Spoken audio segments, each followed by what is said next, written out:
them there rogues, they always have a contingency.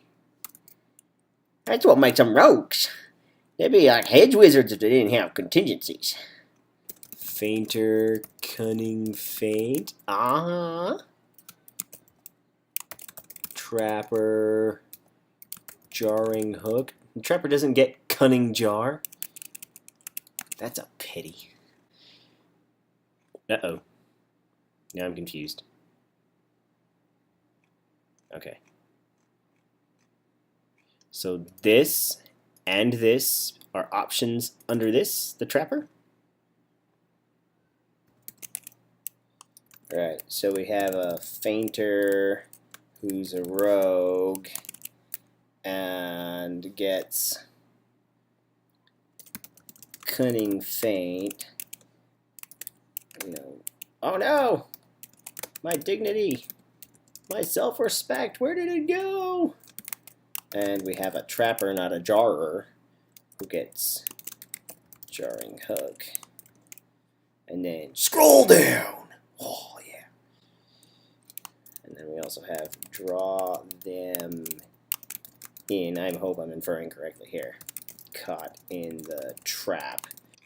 I'm confused. It says feinter powers. It says either archetype.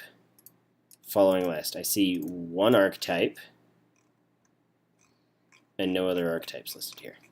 Sliced a tendon. Oh. And then you get a good little Cajun rub on it. Throw it on the grill. So there are blue cards here too. A person whose name we just told you is wanting to do a thing that is not necessarily what you want to do. But here's how they did it. I like that he's disturbing. Magic is always better when it's freaky. If magic is like all pointy hats and abracadabra, then nobody gets on guard for the crazy shit. Wisdom of the sky.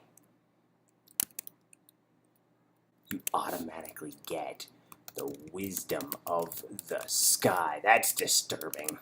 Difficult terrain does not hinder movement of your allies. Thus calms the world, getting wisdom from the sky. It sounds like a New Testament reference, you know, when they were in the boat and there was a storm and they're like, hey, Jesus, how can you possibly be asleep? And he calmed the world and the difficult terrain was less of a problem for them, right? That what we're after here? Oh, look. In this thing, the archetypes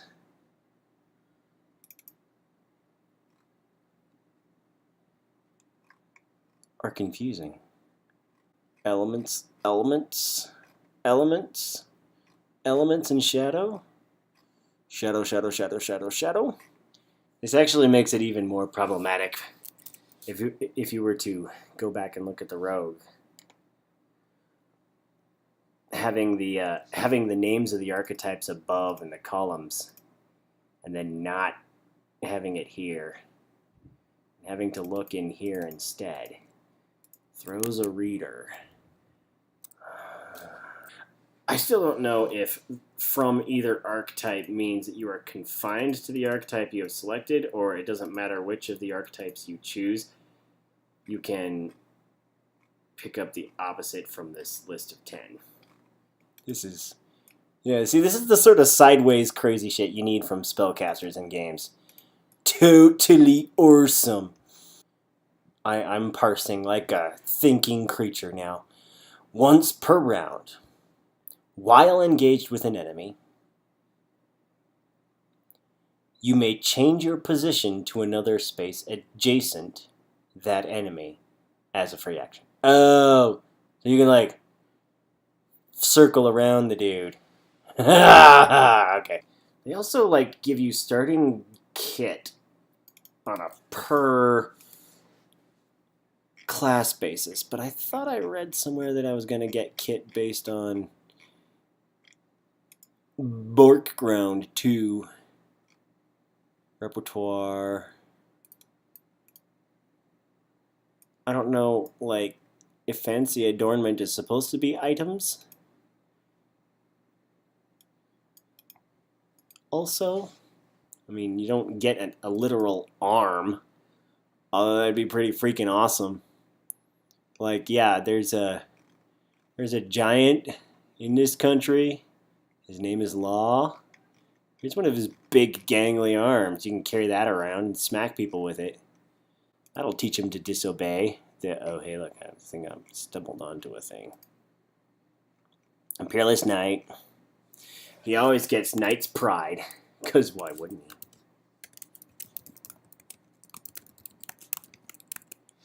And then he gets 2 archetypes, a Guardian and a Blocker. Well, I mean, doesn't the Guardian block things? Oh, they block movement. They block... Right. He's like tactical constipation for the enemy. Oh man, this Knight stuff sounds cool. Probably because it has immediate meaning to me. Like, I've seen a tactical grid game before, and I kind of have heuristics set up already for what that kind of implies. Is that more competencies than the Hedge Wizard was packing? Looks like it is. He was only coming out of the gate with 2. Alright. So there's not a naked parity here. I'm gonna have to infer the balance from playtest. Games are so much work. This is the sort of thing that can turn me off of a game when I start seeing the same ability repeated in a bunch of different ways. Drive them before us. Oh, yes. To crush your enemies, to see them driven before you, to hear the lamentations of their women. Now I have to look. Oh, there is no lamentations of their women power in this document. That is a gross oversight. Ecthroid. Jeez, it's gonna drive me crazy. Ecthroid.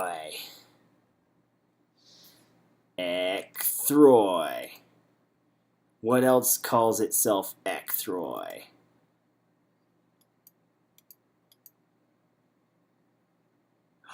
Oh, yeah, is that the Madeleine L'Engle novel? That's where I've heard it before. Oh, man. I fucking hate that book. Oh, that book is such heavy-handed, agonizing hippie dipshittery. And it was burned into my memory. Yeah, alright, that's what it was.